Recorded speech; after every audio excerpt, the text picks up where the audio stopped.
Defense? Hello? Defense? Hello? Defense! Hey, defense! Defense! Are you home? Hello? Defense? Defense!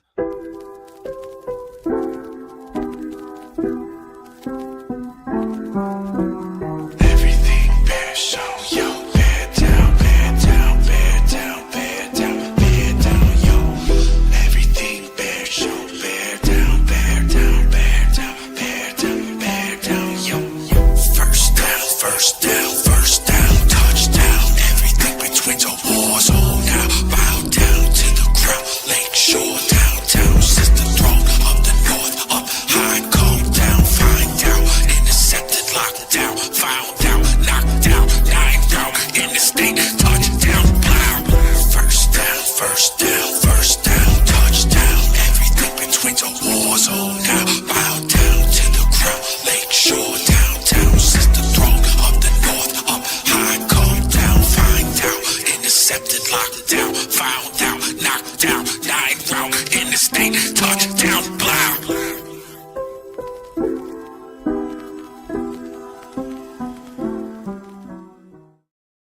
What's up, Bears fans? Welcome back to the Everything Bears Show. Your home for Everything Bears. And defense? Defense. Zelda. Defense. Zelda. Montez. Anybody? Booker. Fucking anybody. Jared. Yeah. They couldn't stop shit. Oh my God. I wanted to unhitch the trailer from Billings for him, man. That guy. Yeah, Ooh. unfortunately, he's got to go. He, I don't know. Has he Yeah. kind of lost control a little bit? I think he pretty much just ate himself out of the league.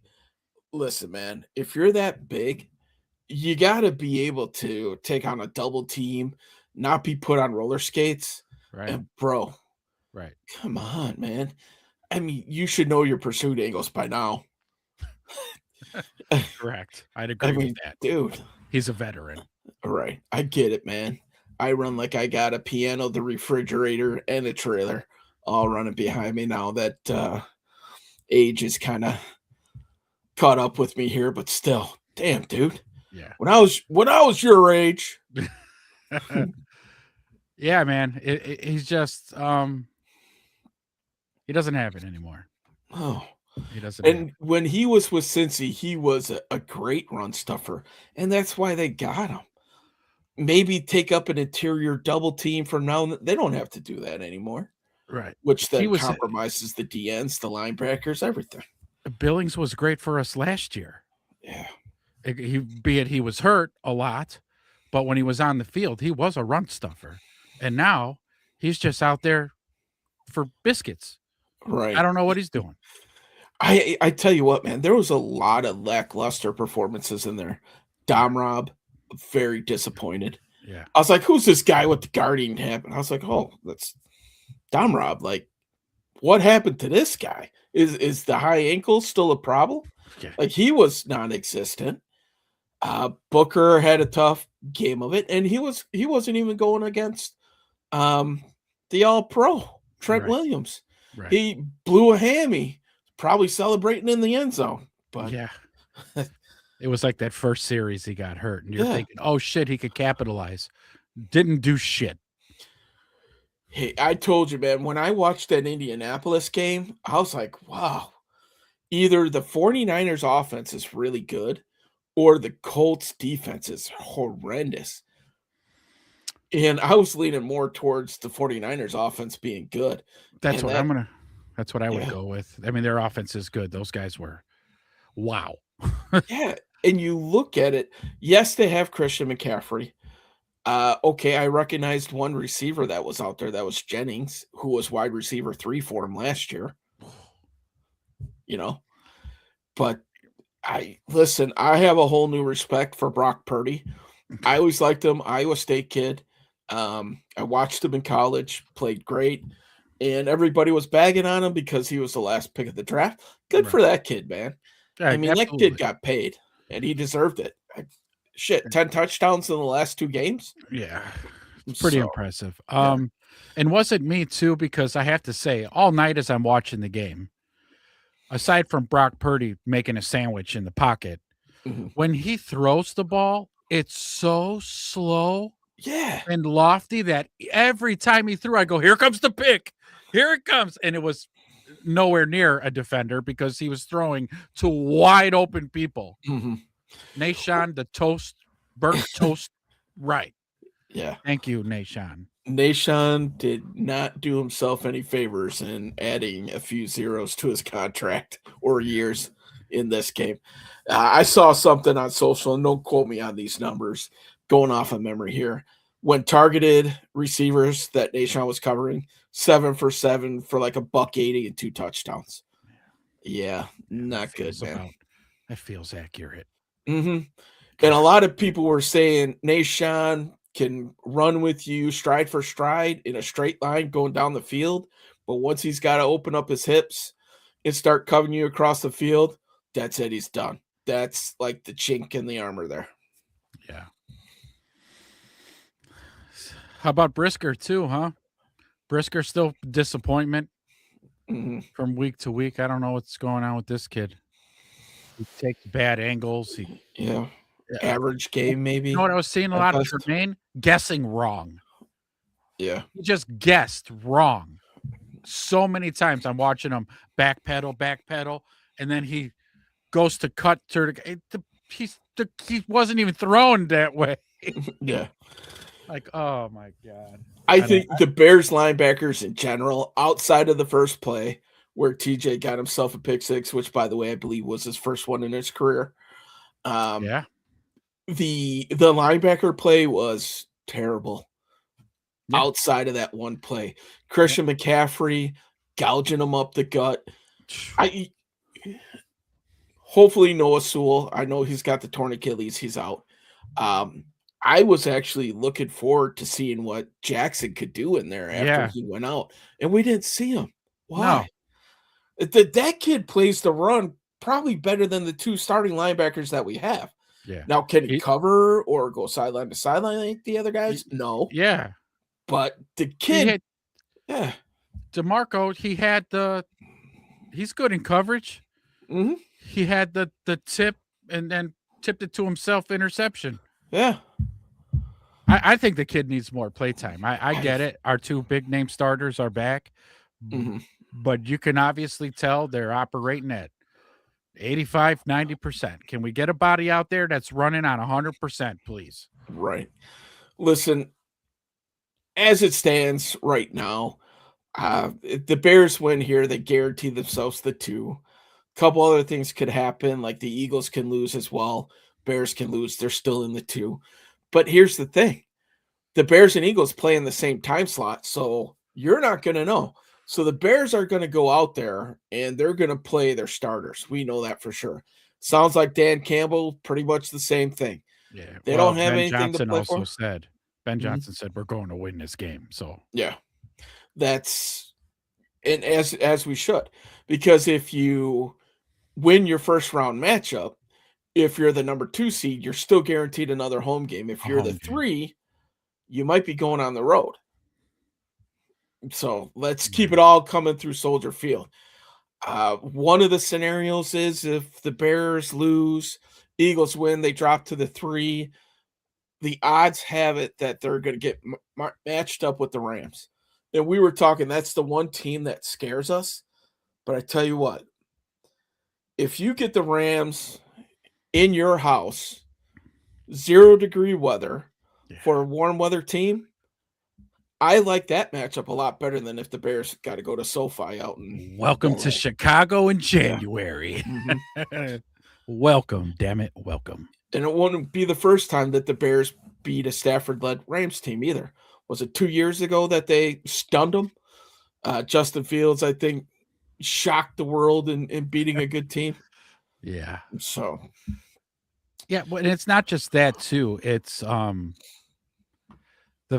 this is where that whole moral victory thing maybe plays in because okay, we were in a shootout with San Francisco. Again, we were just applauding their offense and how how stout they are on offense. Well, we were keeping pace with them, Mhm. and at one point had to win. We were winning Twice late in we the had the game lead. there, and 7-0 and what?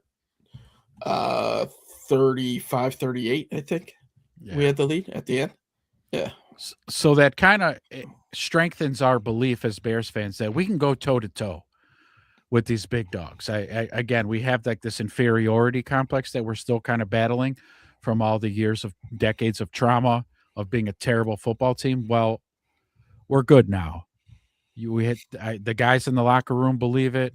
I mean, we've seen it. Mhm. Caleb had a hell of a game that night. So I'm not scared of the Rams no more. You hear me? I'm not scared. Yeah. Perfect time of the year for that. Everybody should get that reference with as many times as that was on TV over the last week and a half. But I yeah, agree with so, you, man. yeah. I'm not scared of the Rams either. There's not one team in this playoff tournament that I don't think that the Bears could beat. Let me rephrase that. There's not one team that I'm afraid that the Bears wouldn't be able to beat, not that the Bears can beat. Obviously, I think they could beat everybody in the tournament right now. Yeah, I agree with that. Yeah, I mean, I would think that the most threatening team out there is the Rams, and by us saying that I believe we could take on the Rams, yeah, that means Seattle. That Mhm. means another rematch with San Francisco. Yep. Green Bay, I don't even want to hear it. Green Bay, I hope we stomp your ass this time. Like a nice deciding. We might not even see Green Bay actually, would we? Well, Unless we get the 3. if we stay in the 2, you get Green Bay. Green Bay's locked in the 7, so they're playing the that's number right. 2 seed. Okay, if we get the 2nd, okay. Yeah. If they drop to a 3, then they're going to get one of the East teams or the NFC West team. Sorry. Oh yeah, San So Fran it's or either Rams, San Fran. Yeah. It's looking like the Seahawks are going to get the 1. Now, if San Fran beats the Seahawks, they're the 1, and they could have home field advantage all the way through the Super Bowl because the Super Bowl is getting played at Levi, where the Bears played. So, yeah. if that's the NFC Championship game, Bears 49ers, listen, man, that's a coin flip game at that point, is it not? We just Yeah. saw it. Right. We know we could score with them. It's going to be the team that gets that lucky break or bounce or the or Bears. who makes mistakes. Yeah. It's obvious that one turnover wasn't enough for the Bears. They needed multiple to win this game. How many penalties did we have? We had a lot of penalties that game too, didn't we? Oh, 100 yards worth of penalties? I don't think so. Was that the game before? Yeah, that was the game before. I don't think it was that bad. Let's see if I can pull that real quick. You throwing it up on the Google? I was seeing if NFL's got it on their recap, but I don't think they do. Because I just so happen to have it up. They had 7 penalties for 39 yards. Okay. So not too bad. A bunch of tiny ones, basically. Yeah. I mean, this game was absolutely bonkers. Let's just throw it out there. I mean, I know we're talking defense, but the one thing, and I really don't believe in moral victories, but it's the one thing that cemented itself is that this isn't a good offense that the Bears have. It's an elite offense, right? Like they took a step. They could take everybody's best punch and listen, they could counterpunch with the best of them. Yeah. And we saw it, man. I mean, look at how many times the game was tied. It was tied at 7, 14, 21, boom, 28, boom, 35, boom, boom. Yeah, it was just Rocky Apollo. Yeah.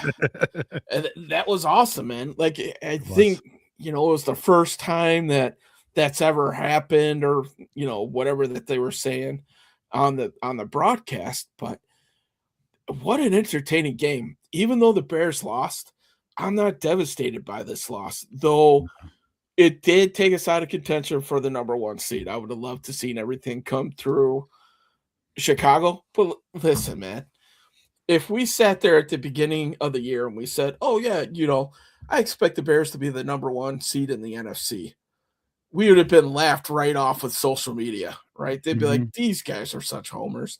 Get them the hell off of here. They don't know anything. But it was there for the taking. Let's look at next year. Not that I want to, spend most of this 49ers recap looking at next year, but damn, I can't wait. I'm already excited for next year. We still have the playoffs to go. Yeah. But so let's go down that road. I definitely like to do that.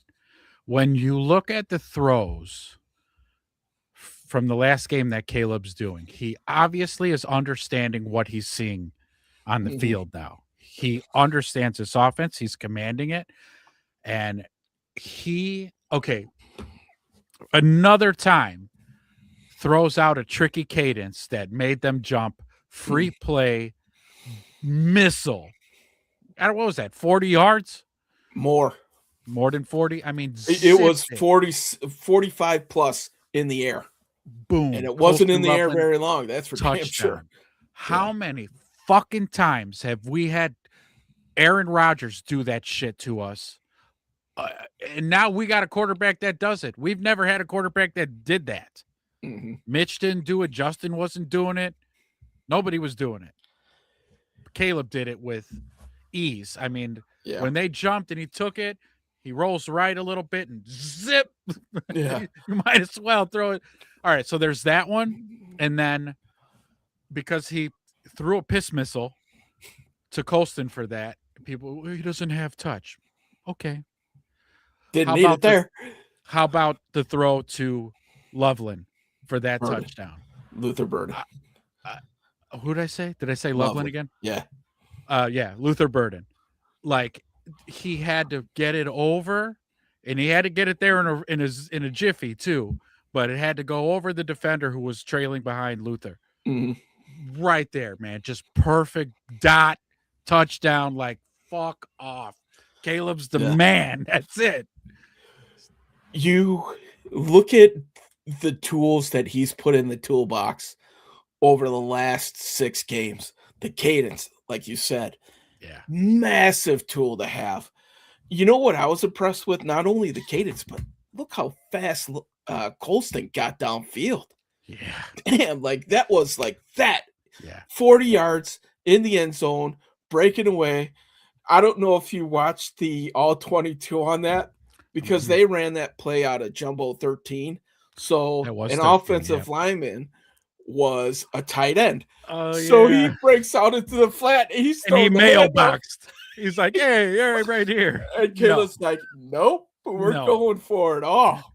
Yeah. But that cracked me up, man. Good for that offensive lineman calling for it. I'm open. Yeah, who was it? Theo Benedict? No, was it? It might have been 79. Yeah. So that's funny. But Loveland, you saw him breaking away from 2 defenders, and like you said, laser. That thing was probably no more than 15 feet off of the ground. Yeah. And it got there in a hurry. That shit was on a rope. You look at these throws that all of last year, I don't remember Caleb hitting one deep throw. And now we look at back-to-back weeks with the throw to DJ and OT, and now Luther Burden.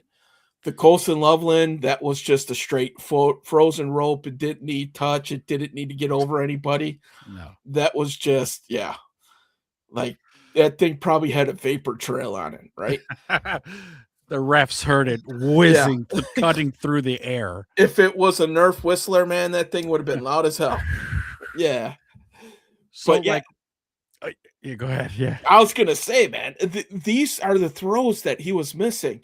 So if he's got those in the toolbox, it looks like the little touch passes is probably all he's going to be throwing in the offseason. Yeah. And if he starts nailing half of those, like we said before, the NFL is now officially put on notice because Caleb is going to be the man. It's done. So so the other thing is with all that, see where Caleb's at now. Mhm. He didn't look like this at the start of the season. You had Ben Johnson coming out of spring training and out of preseason openly saying, yeah, this offense, we've got a lot of work to do yet, but it's week 1, you got to go, right? So we're watching Caleb kind of learn on the job as we go along. That's awesome that we're coming up with wins while he's learning on the job. We still have 1 game left and then some playoff games. Then a full off season. Yeah. Into next season. I can't fucking wait I know. until week 1 of next year. Not to put the carriage before the horses, but this offense is going to be hitting the ground like skirt. Yeah. Week 1, it's going to be badass. Like this thing's hitting 88.8 miles an hour, leaving the flame trails, right? Yes. Dude, I think this kind of speaks to what we talked about before earlier in the season, where this team is now built for sustainability. So it's not just going to be a flash in the pan where we win the North and then we don't win it again for another 8 years, right? Yeah. 10 years. We're going to be in contention for the next 10 to 15 years. If you look at the core of this offense, they're all rookies. Yeah. Look at who was making the plays at 49ers. Loveland, Burden, Trapillo. He's at left tackle, folks. Left tackle. Done. Found our left tackle. Do you even hear the kid's name? I think he had a holding penalty last week. That was the first time I remember hearing his name. I haven't heard his name in weeks. Yeah. So that's why you're starting to get these trade rumors of a Max Crosby coming to the Bears. Crosby, right. I mean, there is a ton of smoke around that right now. It makes sense. Yeah, he's pissed off at the Raiders. They shut him down. You see what he posted on his Instagram and shit? Him shooting basketball with his daughter. Jumping on a trampoline. Oh, the trampoline too, yeah. I was like, you dog. I love it. Yeah. He would look great in the blue and orange. I think. Fantastic. We Fantastic. had a DN from the Raiders once before. That turned out pretty well. That worked out pretty well. Yeah. So now the question is, remember we did the talk. We went down. We did the Myles Garrett talk with Myles Garrett. It probably would be a shot side less. Yes, for Crosby. I agree. If you can figure out a way to get Crosby for number 1, maybe a second rounder and a good player, hell yeah, mail that sucker in. 2 number 1s, okay. Now you might have to think about it, but it feels like this team is an elite pass rusher away from being dominant. Yeah. I don't know if the defense is just one person away from being great. I think there's some other holes there. Yeah. But if you have that elite pass rusher and you partner him with Montez Sweat, that should leave Sweat more one-on-ones. Correct. And then we need D tackles for sure. Max Crosby would be what Ryan Poles considers a multiplier. Mm-hmm.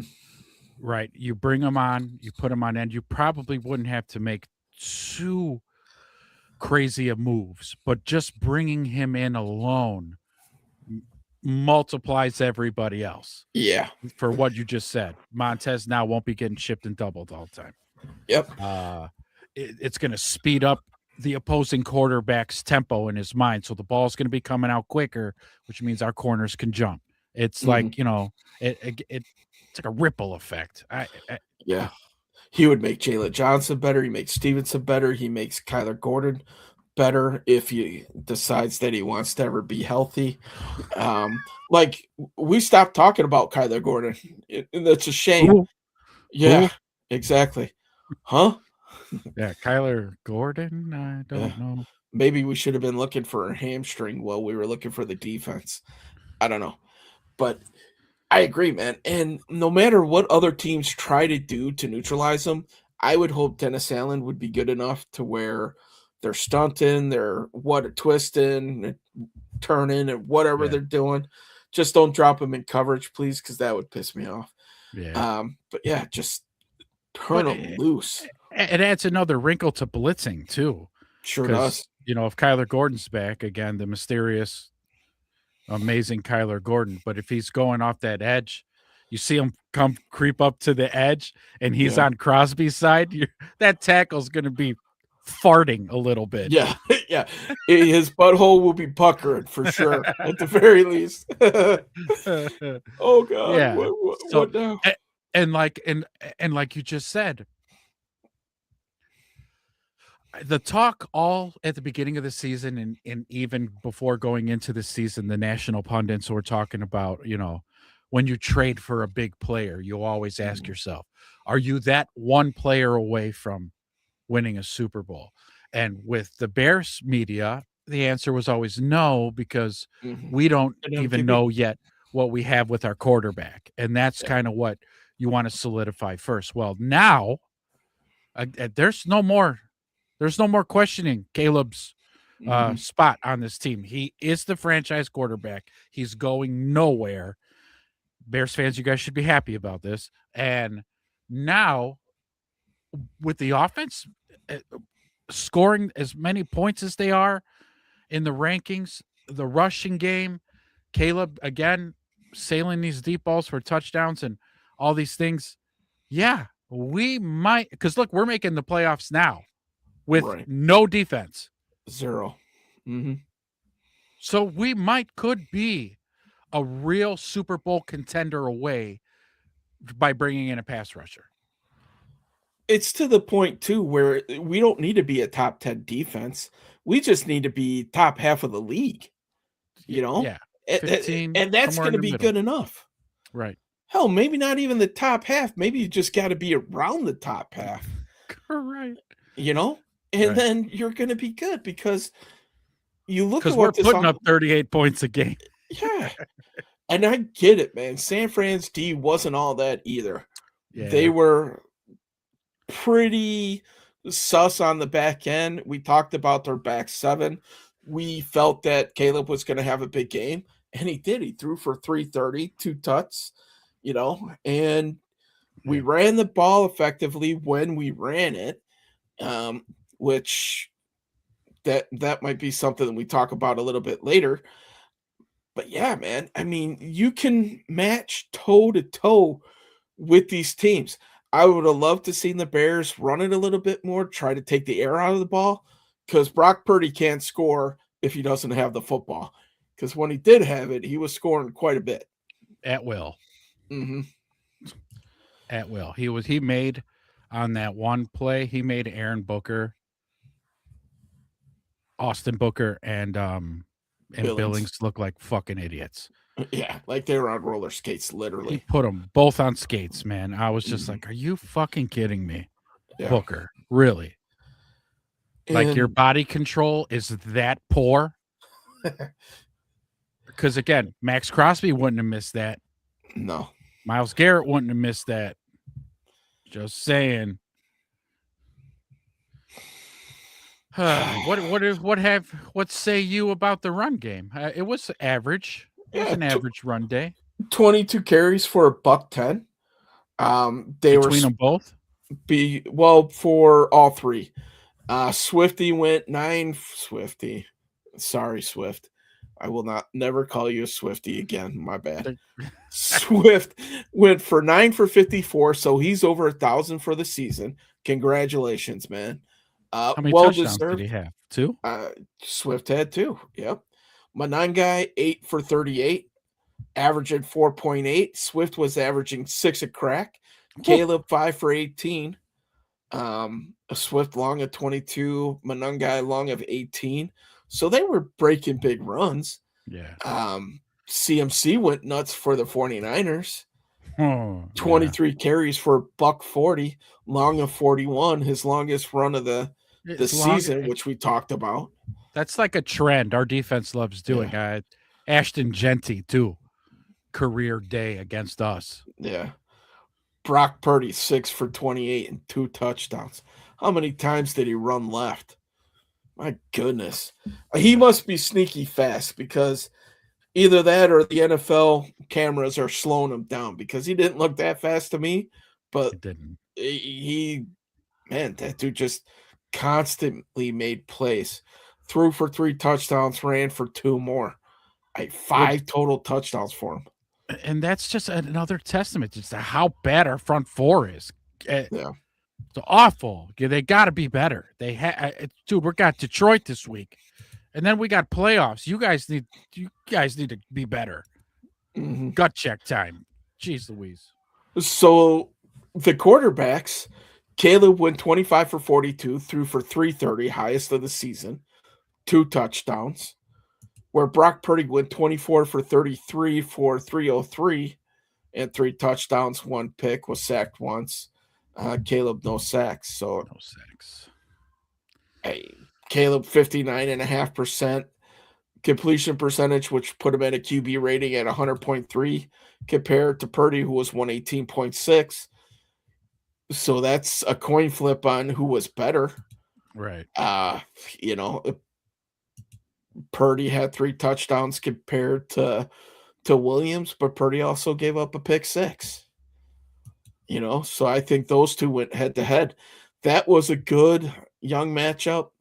I love the storyline, number 1 pick versus the Mr. Irrelevant. Last, right. Yeah. But good on Brock Purdy, man. I'll applaud a good performance. Unless it's by the Packers. I'll never applaud any of that crap. Yeah. But no. Not here. Yeah, no. Wrong channel if you're looking for any Packers love here. But yeah, I mean, what a great game to watch. What a quarterback duel. And listen, guys, I mean, these are 2 young guys. This isn't going to be the last time we see these guys play. It might not even be the last time that we see them go head to head this year. This very well could be an NFC championship preview. We could see them as soon as the playoffs. You beat me to it because I was going to say we'll probably see these guys a lot in the playoffs. Yeah. So this Purdy Caleb matchup thing is going to be a thing for a few years to come.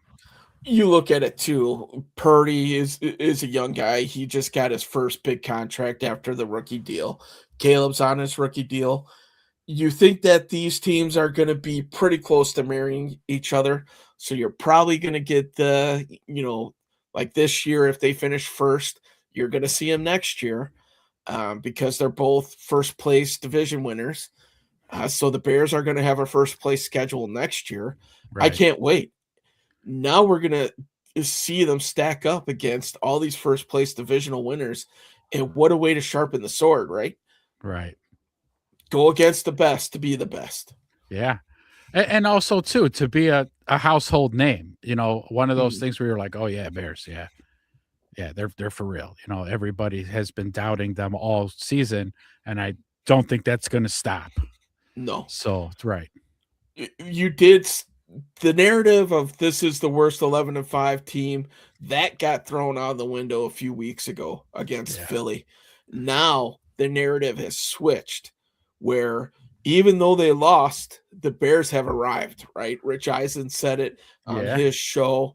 Couple others said the same thing because this offense is lethal. Like we talked about before, it's elite.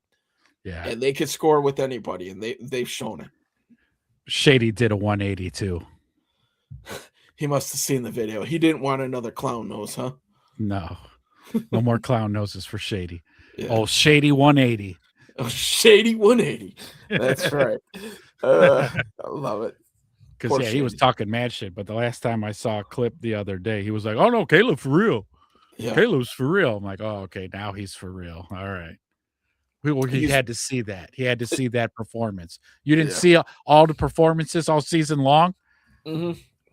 All you saw was a box score? All he saw was a box score. You got it. Because this was nationally televised, everybody got to watch it. So now people who never really saw Caleb play a whole game finally got to, and we're like, holy shit, this kid's for real. We've been trying to tell you. Imagine if you put this kid inside in a covered stadium for For the next 75% of the 10 games, years. right? Oh, yeah. I mean, damn, watch out. Listen, we could snip this for later, but my bold prediction going into next year is Caleb's going to throw for 5,000. So Whoa. mark the tape. We'll Whoa. see. I know he's going to get close to 4,000 this year, but I think he's going to blow right by that number. Just my Yeah. opinion. You imagine this Caleb Williams in the first 5 weeks of this season. Yeah, he would be sitting 48, 4,900 yards by now, flirt with 5. Yeah. I see that coming for this young man. And if he continues to work on his game, that short game, the last hole that he needs to fix, if that sucker gets fixed, 5 easy. Right. Which you think that's probably the easiest part of a game to work on. I would think so. That's just straight footwork, right? I would assume. Right. I'm not a quarterback guru, but I've watched enough Chase Daniels and Tim Jenkins. right. There's going to be a lot of golf carts zooming each way, like the old Pro Bowl things at 5 and 10 yards for Caleb Williams in the offseason. Pro Bowl right? games. Those were cool. Do they still do that? Yeah, right. To a certain degree, yeah. A skills competition. Yeah. Now they have like relay races and all that stuff. I don't know. Oh, Give me the old fashioned throw at targets and everything else. I'm good with it. So, man, those things were awesome. The longest throws and all that. Yeah, that's what I want to see. I want to see a quarterback's arm dangling by a thread by the end of that thing. So, oh man. Whew. Well, yeah, that was what a hell of a game. Barn burner. What a hell of a game. It was a lot of fun to be in a shootout. Too bad we missed it by that much. Yeah. I mean, really, he missed it like by a foot to hit all day today. Yeah. Walker. Listen, man. I mean, just kind of looking in the crystal ball, I saw exactly what was going to happen. I sent it out in our text group. I'm like, this drive, unfortunately, Bears are going to have to kick a field goal. 49ers are going to come down and score a touchdown. And then my next line was, and then the Iceman cometh. 2 yards away, man. 2 yards. 6 feet. But, man, did you have any doubt in the world that we weren't going to march right down the field and have a chance to win this game? No. Me neither. So, I mean, I was confident when San Francisco scored and there was like 2-something left on the clock. I was like, oh, you done fucked up. Yep. You done fucked up and left 2 minutes with Caleb Williams with timeouts and 2 minutes. You fucked up. I was like, we got this. Mm-hmm. So close. Same thing, man. Like, you knew it was coming down to the last play or one of the last plays. You knew it. Unfortunately, it didn't go the Bears' way this time. But listen, the kid's done it 6 times already this year. Yeah. If we had a shade of a defense, if they were able to find them, before that last drive. So that's what's most frustrating about it. When we were up 38-35, was it 38-35? Mm-hmm. Can you assholes stop them? Please. Just once. Please. No, you can't. And they just went right down, scored a touchdown, lickety split. And it was like, well, that was the silver lining. At least there's 2 minutes left and we got the ball with 2 minutes. It's got to be another. I was warming up the pads. Yeah. I was warming them up. I sent out a tweet and told everybody in Bears Nation to warm up the paddles, kids. Yeah. Because here we go. Get them charging, boys. So that last drive, 10 plays, 70 yards in 3 minutes that the 49ers went down and scored. Left them with 2:15 left. And after the kickoff, they came out, ran it right away, got it to the 2 minute, put the clock 100% in their control, and they just marched right down, man. a big fourth down play again.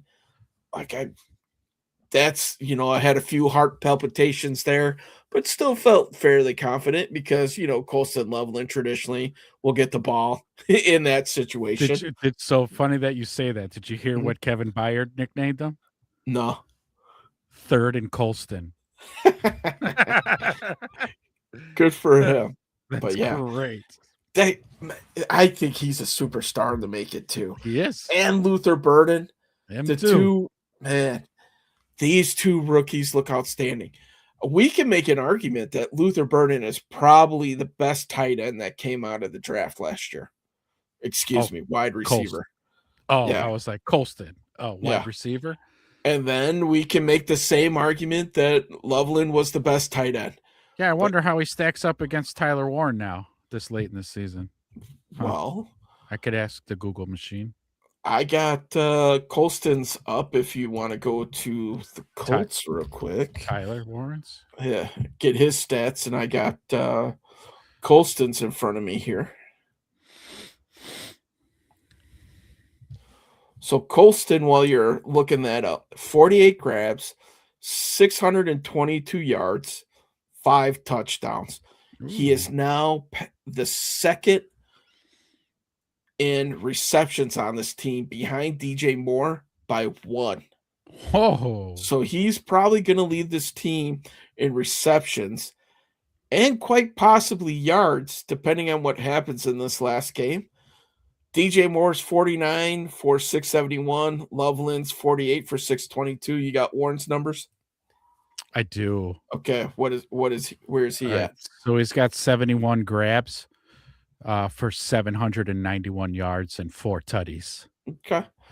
So right there, 1 and 2, right? Yeah. Give me Loveland, dude. Are you kidding? Yeah. Field threat for sure. To me, Tyler Warren, when I saw them coming out of the draft, I wanted Colston Loveland only because he looked more athletic. He's a big kid, but he would look to me, Tyler Warren looked like Cole Kmet with maybe slightly better body control. Yeah. I didn't want another tight end. We don't need 2 Cole Kmets. No. So this kid gives you so much more flexibility in what you can do with him, and it's shown. And like you said, he's just emerging from week to week to week. He's just emerging more and more. Him and God, man, Luther Burden, man, he might. Rome better watch his ass. Agreed. I know where you're going with this. Agreed. Better watch his ass because this kid, he's going to end up being wide receiver 1. Mm-hmm. I 100% agree with that. Based off of what we've seen, if you stack those 2 rookie years, I would not be surprised. And we might be blessed with Rome. Let's see how he does when he comes back with his foot. We might have a 1 and a 1A. And if we have DJ, we have a solid number 2. Yeah. And we got a 1 and a tight end. These weapons, unbelievable. This is not a prototypical Bears team. We are not used to offense. That's why we talk about it all the time, and the defense gets negated because we're not used to this. Well, our defense is currently invisible, so we won't spend too much time talking about them. Mm-hmm. I want to say, too, like a lot of our explosive plays are coming out of 13 personnel, which is also going to be really fucked up because for defenses, when you see 13 personnel and you're a linebacker, you're like, son of a bitch. Like, I seriously don't know if Monungai's gonna hit me under my chin, or are they gonna hit me over the top with the mismatch of this fucking kid Colston Loveland? Right. Like I can't cover him. You know? Now I gotta cover a tackle out in the flat too. Calling for the ball. That still was awesome. He said that, gave him the old mailbox. I'm over. He did. He threw the hand up. I got this 5-yard out. Nailed, boys. Let's do it. Come on, this is my one time. Yeah, just come on. I'm wide open. Nope, right over your head. Zoo. So let's just recap Caleb's numbers while I'm on the stat page here. For the year. Can you throw them up? Yeah, for sure. I could do that. Give us a Let's visual. do it. Do.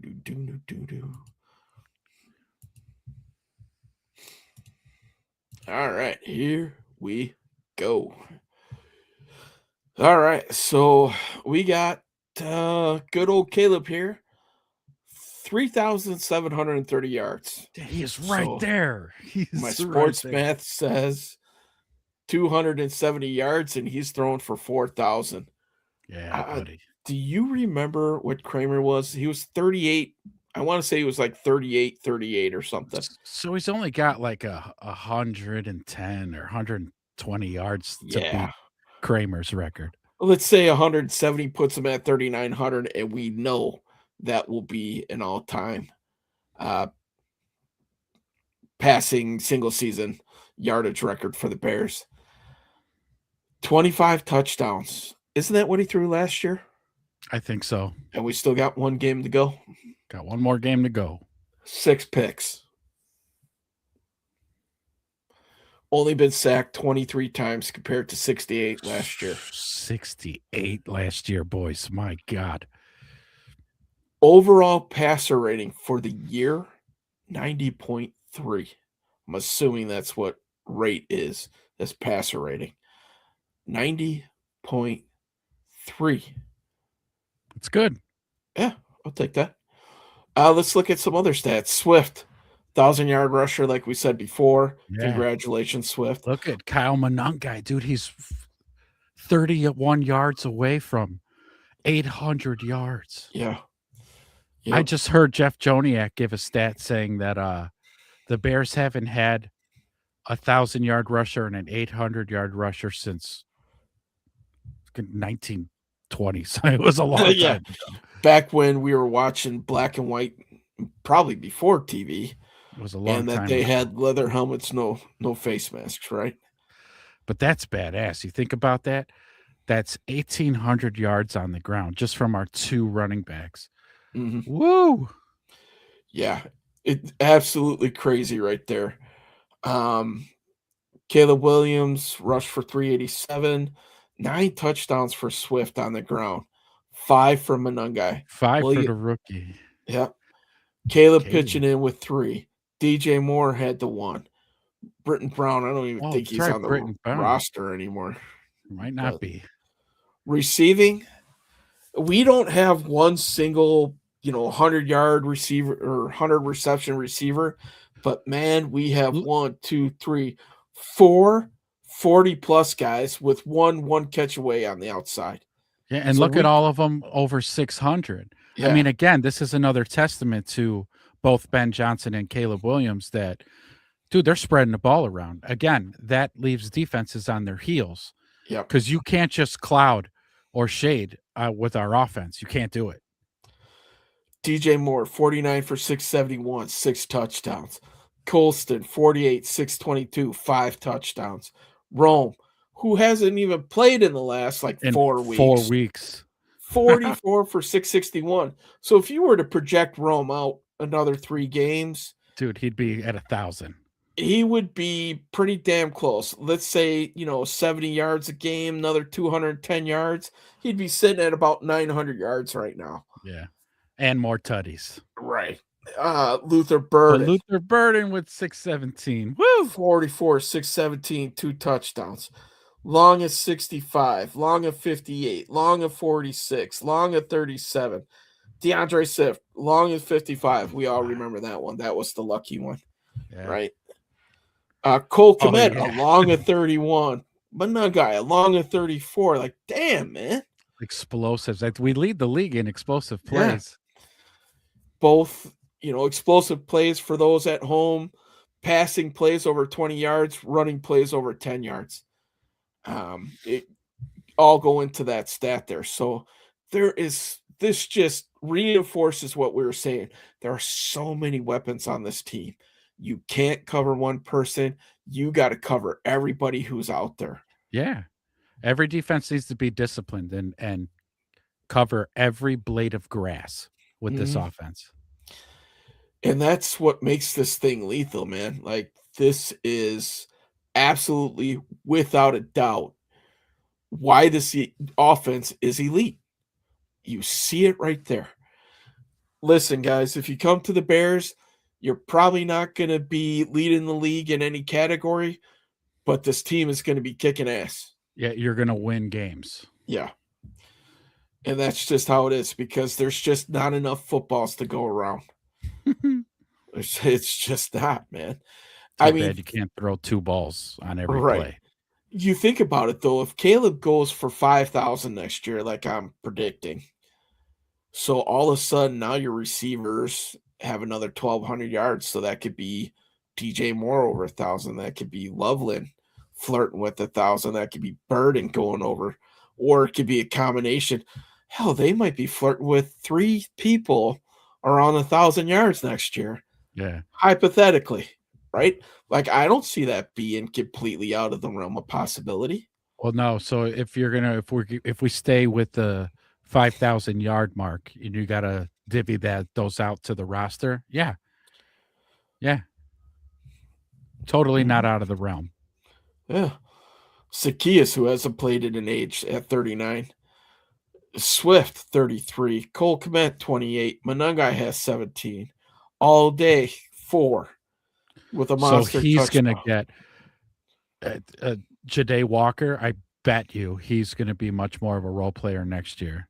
Yeah, you got to think that he's probably wide receiver number 4 next year. Yeah, because did we only get Zacchaeus for 1? Is he on a try 1 year?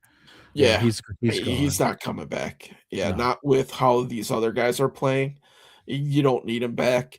If he wants to sign a friendly deal for depth, great. He would be wide receiver 5 and would be relegated to special teams. Yes. So, which I don't see him doing, quite honestly. No, he's going to want to, and he is good enough. He can play somewhere else and see more playing time. Yeah, for sure. But it's just not going to be here. Mm-hmm. Nope.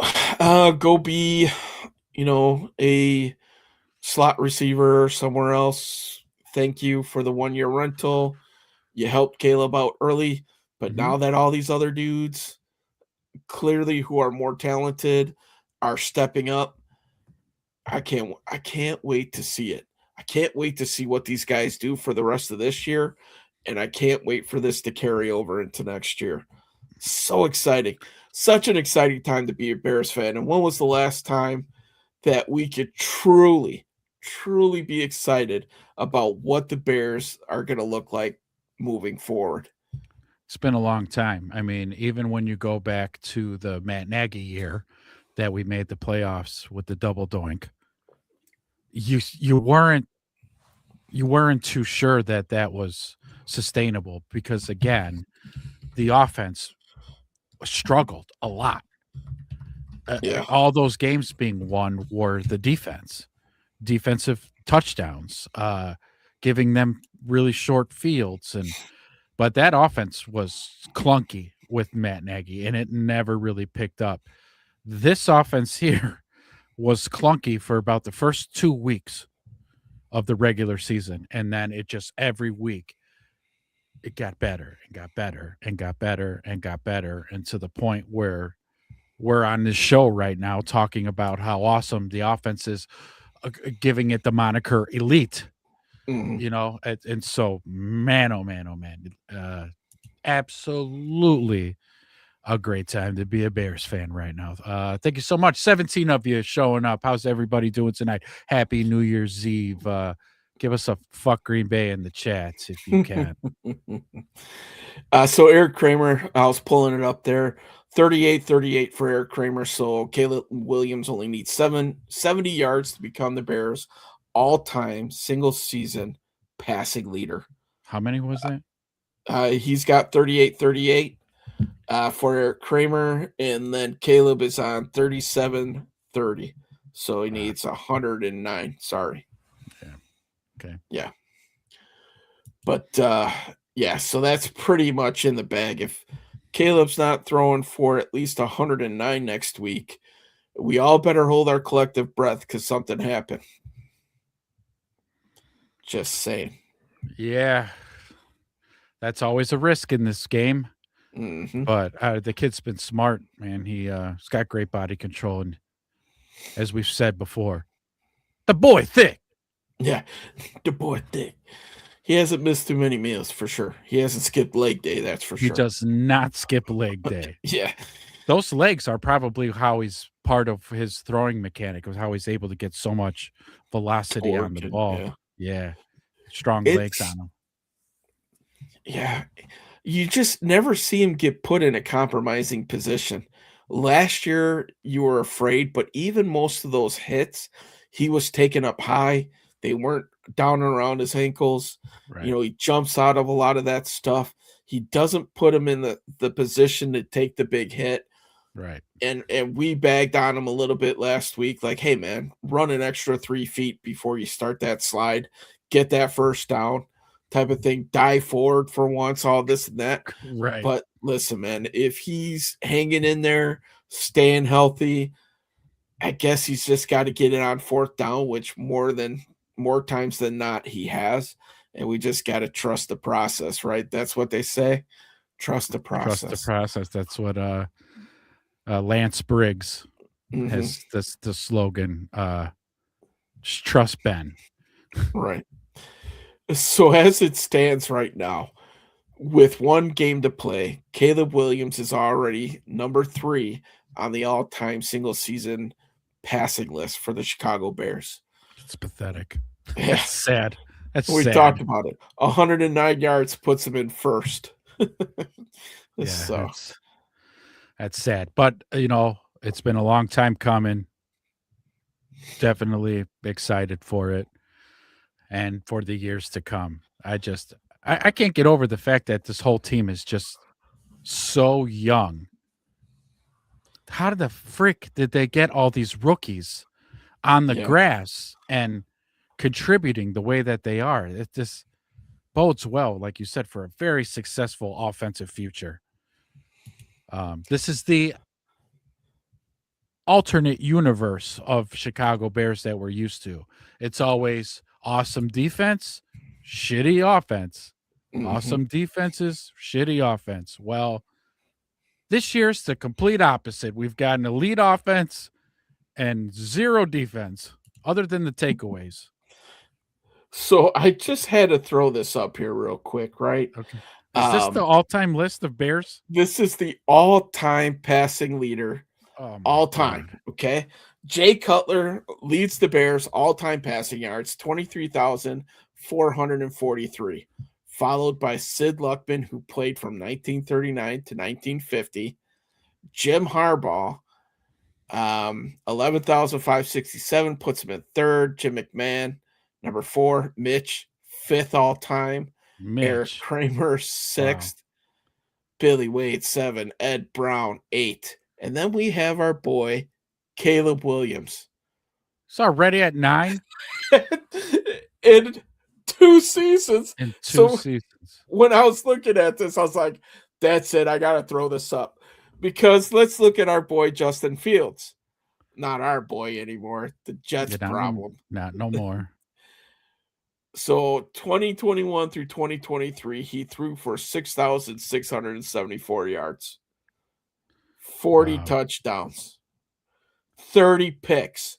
And this is the guy who some of these jackasses wanted over Caleb Williams, which, by the way, has already thrown 45 touchdowns compared to 12 picks in one less season than Justin Fields.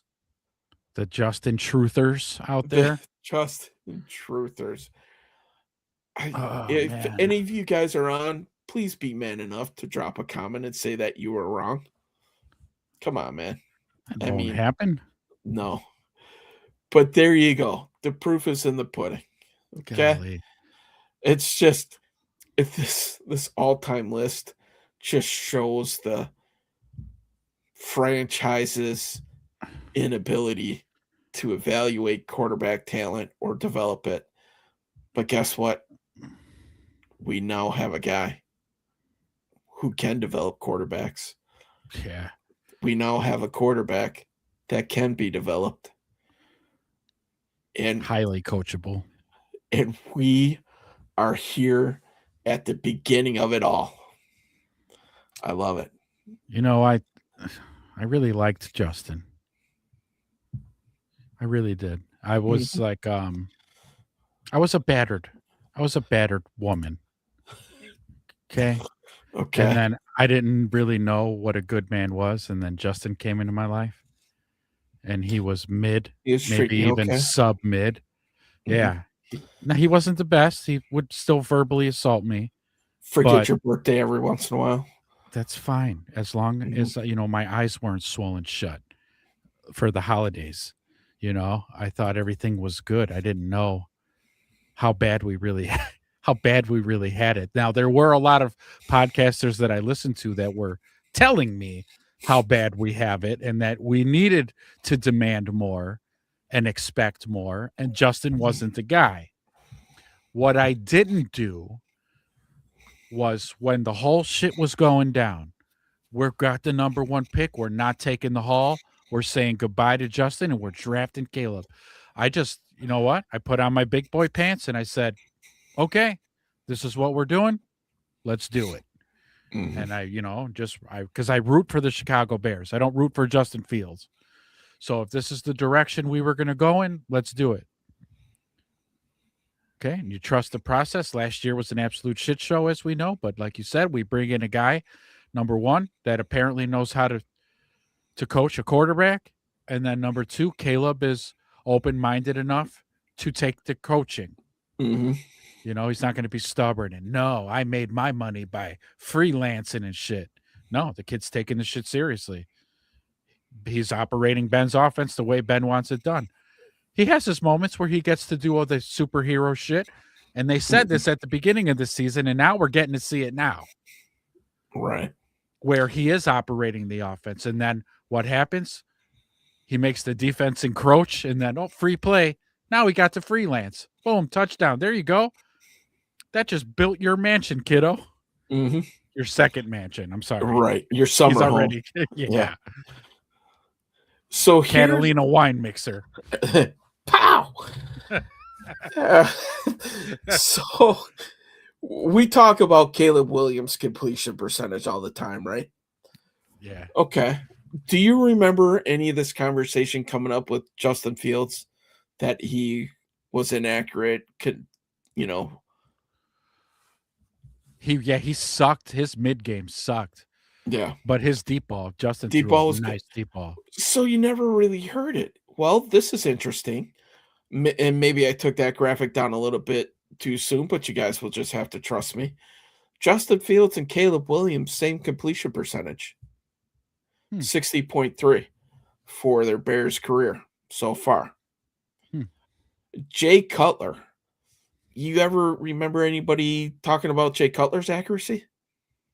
Other than I think I was going to do interceptions count as incompletes? Well, technically, I guess they do. Yes. So, but Jay Cutler for his Bears career, 61.8. Also pretty so low. Why are we riding Caleb on his? Granted, because we expect more out of this kid. I get it. Yeah, number 1 overall pick again. Much more of a higher powered microscope he's under. Right. So Jay Cutler, 154 touchdowns compared to 109 interceptions in the 7 years that he played. Bears, right? Caleb Williams, 45 touchdowns already compared to 12 in 2 seasons. These guys I don't think we understand just how special this kid is going to be. 5 picks, 4, he's averaging 6 picks a year. That's Aaron Rodgers territory in terms of protecting the football. Now, he doesn't have the completion percentage as Aaron Rodgers. The yards are starting to come around. But I think Aaron Rodgers is the ceiling of this kid. I really do. Ooh, yeah, you see so many similarities. Aside, I guess, the fact Rodgers, that he planted the seed saying that he loved Aaron Rodgers and kind of looked up to him or stylized his game a little bit after Aaron. And yeah, okay, I'll take that. Aaron Yeah. Rodgers is a Hall of Fame quarterback. Yeah, give me that. We could be staring 10 years of greatness in the face right now. Yeah. And I'm pretty sure there's a lot of people that think the same way that we do. We just started thinking it a little bit before some of the other people that Oh, we yeah. might be in store for 10 plus years of greatness with this kid. Yep. Can't wait. Yeah, there's I no can't doubt. wait. I mean, to where he's at right now, uh, again, like you said, barring some crazy regression, there's no down. There's no plateau yet. He's not there yet. He's still on an incline, and this is already where he's at Yeah. on his, on his come up. Like, oh my God, forget, like you said, I can't even say the words. It's special. It's exciting. Like, yeah, great time. We finally found our damn franchise quarterback. Oh, Yeah, thank goodness. This this is why we have so much optimism for the next several years. Right? That was always the piece that's missing. So let's go into an off season. We already saw the first off season that the Bears thought that they had their guy at quarterback on what polls did. Let's see what happens in year number 2. yeah, Right? Now we could talk these big trades and these, exciting pickups. And exactly. You want to I talk don't Max Crosby? We could talk Max Crosby. we absolutely can. Why? Because we have a quarterback. If you don't have the quarterback, you're not trading away any number ones. Right, You're just not. right. They tried it with Jay Cutler and brought Khalil Mack in, and they were close. Oh, I think that was Mitch. Yeah. Yep. You're right. But yeah, I mean, now we Jay don't have Cutler, they quarterback. brought in Julius Peppers. Mhm. You're right. Yep. But Mitch, Mitch, Maserati Mitch. just think if we didn't take Mitch, we wouldn't have Caleb. It's all domino effect. Now, granted, we could be sitting with Patrick Mahomes, but You who don't who play knows? that. Yeah, Go ahead. that's just a black hole that we really shouldn't explore because we can really go down the rabbit hole here. I memory hold that whole fiasco. hmm We really liked him because the shitty car he drove up in. That's why you picked him over Deshaun Watson. Which turned out to be good. That was a blessing. I think Mitch is an angel Yeah. sent by God that they drafted Ryan Pace drafted because if we would have had that sort of publicity fucking nightmare Yeah. of Deshaun Watson. Captain Rugged Tug. Yeah. Oh man, you beat me with the rub and tug. We couldn't. Are you kidding me? That's kind of like one of those yucks. It takes a long time to wash off, Yeah. and we avoided that by picking the nice guy. hmm But like you said, they could have went with the gunslinger, but they didn't. So, Yeah. like you said, though, it's all hindsight, Mhm. right? While you're in the moment, you're wondering why did they draft Mitch, and then why did we do Justin, and well, all those steps were taken, and it led us down a road with some luck, of course, and we get Caleb. Boom, that's it. End of Mhm. story. Let's go. We'll take it from here. And Ben Johnson, it was just a perfect whirlwind of good happenstance for the Bears. Right. Let's hope in 5 years from now we are comparing Caleb Williams and Patrick Mahomes Yeah. and having a debate on who could be better all time. Let's hope we get to that point because that means as Bears fans, we will be elated in several different years. Yeah. Like in the playoffs all the time, Mhm. never out of any game, no Yeah. matter how shitty the defense is. Look at Aaron Rodgers' career. Look at Patrick Mahomes' career. Them guys were never out of any game, ever. even if they had slow starts in the season, RELAX, Yeah. right? That the Green Bay was having a fucking meltdown because they were having a shitty start to a season, and Aaron's like, "Hey, everybody, relax." Mhm. And then what they do, they just ripped off a fucking bunch of wins and won out and ran the table. And oh my god, Yeah. You want to do a little by the numbers from the Bears this week? From the by the 49ers game? numbers, yeah, Okay. those Let's are do always this. cool. 1. Games in which the Bears have returned an interception for a touchdown on the first play from scrimmage since at least 1978. What's up, Alan? Alan, Happy New Year, bro. 4. Consecutive games in which Caleb Williams has thrown multiple touchdown passes, the longest stretch of his career. The Bears quarterback has also passed at least 240 yards and 2 touchdowns with no interceptions in 3 straight starts. The first time in his 2 NFL seasons, his 330-yard performance Sunday night was his first 300-yard game of the year. Right. Okay. After he produced, he had 4 300-yard games last year. Wow. I would have never guessed that. Granted, he was the only offense, I guess. Him and 30, DJ. Yeah, 38 points scored by the Bears, their second highest total of the season, behind the Bengals. Right. 23 starts in which Williams has not thrown an interception. Wow. Wait, what? 23. The number of starts in which Williams has not thrown an interception Okay. in his first 2 seasons. All right. So he's got 23 games 23 out of career 35 right now, right? that he hasn't thrown picks. Yeah. Yeah. Which that math is, if he It- has. So it means he's never had a multi-pick game. No. Yeah. So Yeah. 9. Rushing TD scored by DeAndre Swift this season, eclipsing the 8 that he had as a Lions rookie in 2020 for the most in his career. Ooh. Swift rushed for 54 yards, reaching the 1,000 mark. The second time that he has done this, his 1,047 yards are just 2 shy of his personal best of 1,049 that he had with the Eagles. Okay. So he's going to rush for personal best with the Bears this year. Yeah.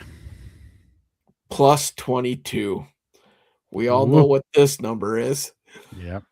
Bears turnover ratio this season tops in the NFL. The next best team is plus 14. Edwards' pick was the only turnover in that game. The Bears lead the league with the most takeaways at 32 and the fewest giveaways at 10. Ooh. So 6 picks, 4 fumbles. We've only put the ball on the ground 4 times. See, and that's one of those important numbers where our win-loss record, to me, that's where our win-loss record comes in. We're taking the ball away at an alarming rate, while at the same time not giving the ball up. Right. It's huge. Which you could cover up a lot of deficiencies in the defense when you're doing that, and we're seeing it this year. Yeah, this is definitely that year. Yes. 8 and 138. Receptions and yards, respectively, generated by Luther Burden, the most in both categories in his career. He produced 4 of the Bears' 7 longest plays from scrimmage Sunday night, with catches of 38, 27, 25, and 24. Wow. Better watch your ass, Rome. You better watch. You better get Wow. that foot right. Yep. You better get that cornrow down. Get you a little bit more aerodynamics. See, that's where he went wrong, man. He went with the big fro. He should have kept it tight. He should have kept that shit tight. I tell you what, though, man, Rome's got one of the best froze that I've seen in the last 20 years. No doubt. No that doubt. thing is rocking. Yeah, no doubt. So good for you, Froma Tuesday. From a Tuesday. But get that foot right. Right. Get it right. Put it in a bucket of ice and Start rotating it 100 times, right? It's something. 9 consecutive games in which the Bears have generated a takeaway. 9 straight games. Whew. It's the first time they've forced turnovers in 9 straight contests in a single season since 2012. 10 points the Bears have permitted on their opponent's first possession. We talked about this last week. Yeah. So that Yeah. still stands for Yep. opening drive. Only 10 points all season. Damn. Mm-hmm. And then 1, we talked about this earlier, regular season games in NFL history that have been tied at 7, 14, 21, 28, and 35. First such contest. Crazy. That's Yeah. just how back and forth this thing was. And we knew it, man. We called it. Yeah. Track meet all the way. And it was. And that I didn't even want to walk away during the commercials in fear that I'd miss a play. Dude, I had to pay back on. Dude, I had to take a leak so bad. And I'm like, oh God, no, I can't walk away from the TV. Honey, bring me an empty bottle. Yeah. Shit. And that, my friends, is by the numbers for the Bears. Some Nice. pretty amazing stuff in that. I absolutely love that column. I know I talked it up last week, but man, such good nuggets of information in that. Oh yeah, big time. Yeah. We'll continue to use by the numbers as the show goes on. Mm-hmm. Yeah. Whew. So what should we do next? Is it that time? Could be that time Mm-hmm. for a little segment we call Coach Speak. A fan favorite, as we've been told by many of our listeners. This is the part of the show, ladies and gents, where we translate what the coach is really trying to say while he maintains a professional demeanor and says all the right things. We let the fans know what's on the coach's mind, and this is Coach Speak. There is no politically correct responses that will come out of our mouths.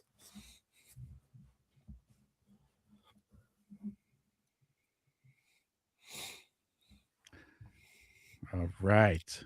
Who's going first this week? You taking the first one? Okay, I'll take it. Sure. I'll get us rolling. You guys in the chats, if you guys want to play along, you may. Put in the chats what you think the coach is actually saying. Here we go. Now, this is the coach's reaction the day after the loss. Just so everybody knows in the timeline where we would do the coach speak. It's the morning after. So they lost last night. He watched tape all night long on the flight home in his bed. He probably didn't even sleep. He watched tape, and then he has this interview in the morning. All right, here we go. Right there. So don't have any updates yet. We just got back, just landed in terms of injuries or have a chance to analyze the game with the staff yet from that regard. But, you know, I'll stand by what I said last night. Felt like we need to execute some of those critical downs better as a team. All 3 phases had opportunities to impact that game, and we came up just a little bit short there at the end.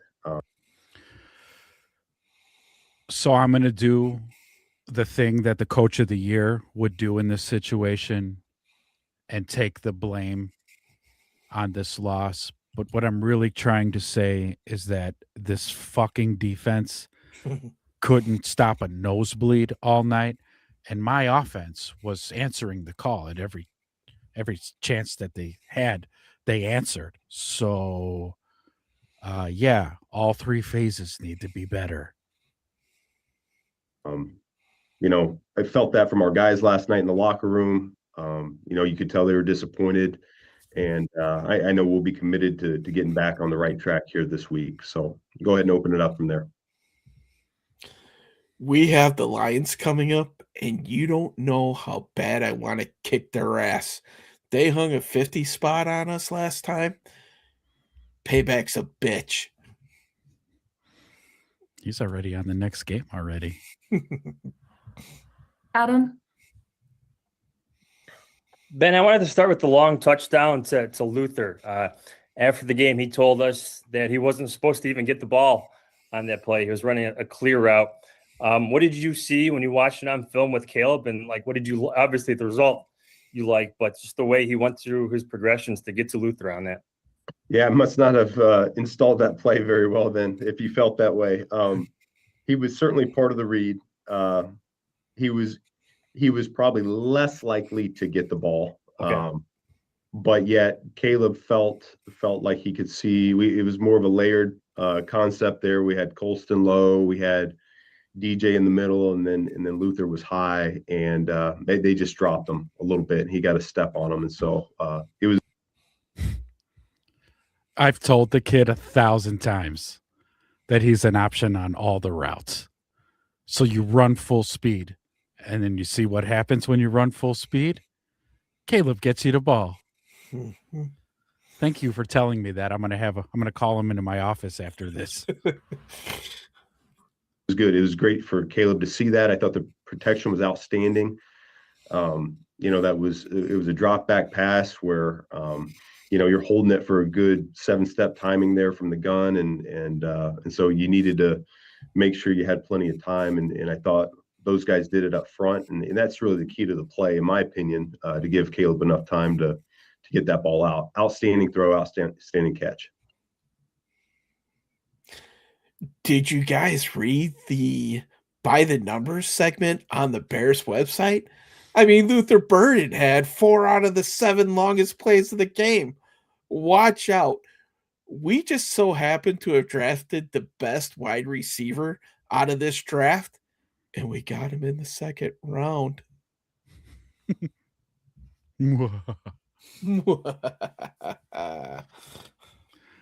All right, I'm going to play the next question and let him speak a little. You take the next one.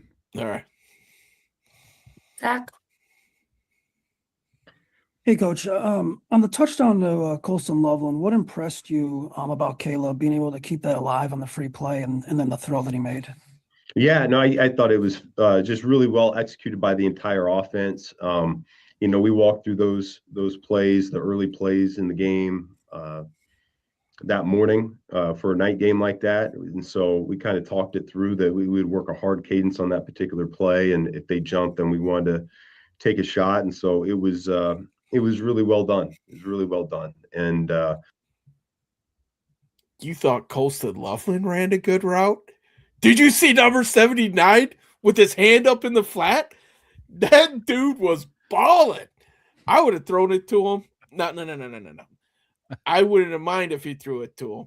But that seed to Loveland, I mean, we had to bring the kid into the medical tent to make sure he still had all of his fingers attached to his hand after that howitzer. Colston kind of broke off his route when he felt Caleb extend the play a little bit. The guys up front, they kind of felt the D-line go slack a little bit, which can be the tendency at times on free plays. And so Caleb was able to find a little bit of extra time and threw a great ball down the field. Once again, he has these throws every week that you're just like, hey, I don't know how many quarterbacks in the NFL can really do that on a regular basis. One of the biggest reasons why I came to this city to coach this team was because of this kid. I saw what his ceiling actually is. You see, I'm coach of the year. I'm not some 4-lettered network analyst who thinks he knows everything. I actually know what I'm looking at when I see film. And this kid was the real deal. Pat? Hey, Ben, you gave up 6 touchdowns yesterday. What do you need your defense to improve on between now and the start of the postseason? Yeah, well, I mean, it always comes back to fundamentals, and so it's gap integrity in terms of the run defense. We're playing a really good offense right now. Okay, so that's I do think that has to be stated because they're averaging about 35 points over the last 5 weeks. All right, so they're hot. I didn't feel like our offense did our part in the first half. We did not possess the ball. We had a couple 3-and-outs. And you look at our defense, they got a pick six, they got a couple punts, and if we bow up in the red zone, I think we feel better about the performance, and that's. I don't understand why you asked that question. It's very obvious. Have you watched this team all year? Our pass rush is literally non-existent. And I'm going to throw a bone to the offense here, saying that we didn't do our part. Bullshit. Did you read the by the numbers column on the Bears website? It says we were tied at 7, 14, 21, 28, and 35. Granted, the defense got us the first 7, but last I checked, the offense got the next scores for us. But when it was crunch time, did we call Montez Sweat's name? No. Did we call Dom Rob's name? No. Did we get a thumbs up from our boy Dexter? No. It was what's been missing all year, man. A pass rush. Sorry, guys. That's the truth. Not to take anything away from San Fran, they did a great job, but there are certainly things fundamentally that we can improve on, and we're going to look to address here this week. Yeah, not to take anything away from San Francisco, but our defense is god awful. Okay, like Joliet Catholic could have fucking moved the ball against us. Okay, that's a without Mike Allstott on it. Okay, they would have marched right down the field and got that touchdown, and the same amount of playing times as San Francisco did. So, yeah, a lot of things we need to clean up on defense. You talked about red zone defense. You were really good against the Packers in the red zone. What typically carries over from week to week in terms of what you need to do to be good down there? Yeah, well, that's a little bit of a loaded question because I don't want to give away philosophy how I see it, but each week's a little bit different. Every offense has a different red zone story to them, and so they simply executed better than we did with their plan. Nice try in baiting me in saying that the Packers fucking suck compared to the 49ers, who actually have a competent quarterback that can execute. You almost got me there. You almost got me. But I would never say that the Packers fucking suck. I definitely wouldn't say it 3 times that they fucking suck. But that is the truth of the matter here. They fucking sucked. These 49ers, they got some guys now. Courtney? Hey, Ben, looking back at the first half, I think you guys ran the ball 5 times. Like, as you watched the game back, did that stick out to you as an anomaly, something that you weren't expecting, were expecting? I know you were in a shootout, but was that, I guess, what do you think about that? I gotta back up. I don't know if it's Courtney. I'm sorry. I don't hear you, Toots. Unless do you have a sandwich in your hands? Did you put pickles on my sandwich? Ask the question again. I'm sorry. I wasn't listening. I guess what do you think about that as you look back at we're expecting and ran the ball 5. Gosh, he's still talking. Hey, Ben, looking back at the first half, I think you guys ran the ball 5 times. Like, as you watched the game back, did that stick out to you as an anomaly, something that you weren't expecting, were expecting? I know you were in a shootout, but was that, I guess, what do you think about that as you look back at it? Yeah, I haven't had a chance to look at the exact numbers. My guess is we probably had less than 20 plays in the. Yeah, okay. So this is like an argument I have with my wife all the time. You literally just said the answer in your stupid fucking question. Yeah, we were in a shootout. So, yeah, running the ball. I really wasn't on my play sheet. I wasn't looking at the runs there. If you weren't noticing, our defense couldn't stop a nosebleed, and we needed to keep up. I would have liked to run the clock and chew the clock and run the ball, but we couldn't, because then the second we score a touchdown, San Francisco gets the ball and would march down and score a touchdown within 3 minutes. So yeah, you just answered your own question. But thanks for wasting one of your questions that you get. The first half, and a handful of those would have been second and longs and third downs. And so if you take those out, we're probably about 50-50 run to pass, which is probably what we typically average. So that's just off the top of my head, though. And then as far as Detroit and game planning for week 18, I don't know if Dan's talked about if starters or not, what he's doing, but how do you view just like what's still ahead of you, the 2 or the 3 seed, and how decisions that you'll make, like how do you weigh the importance of seeding in this game? Yeah, we're playing to win this week. Was that a serious fucking question? We're in the middle of a playoff run. We're not locked into a seed. And you ask me this garbage? Do I want to win this week? Let's throw the playoffs. Let's put those on the side. Do you understand who we're playing? We're playing the Detroit Lions. Do you remember where I coached last year? The Detroit Lions. Do you know who kicked our ass in week 2? The Detroit Lions. No, we don't care about this game. Next. Stupid question, Courtney. Golly. Then I'll take Mayo on it too. Ben, the second to last play that you guys had yesterday with the pitch from Loveland to Swift, just watching it looked like it was it looked precise. And I was thinking back to the offseason when you raised issues about the sloppiness, and in the preseason saying these guys aren't ready yet to run the full playbook that I have. It seems like you guys have come a long, long way in that area. He's starting to do the thing. So 2 things happen. I want to tell he's got pantomimes. When he's done with questions from Courtney Cronin, he does one of these. Then from that point on, now he's doing it. He's doing the thing. He wasn't doing this the first half of the interview. He's chewing the inside of his cheek.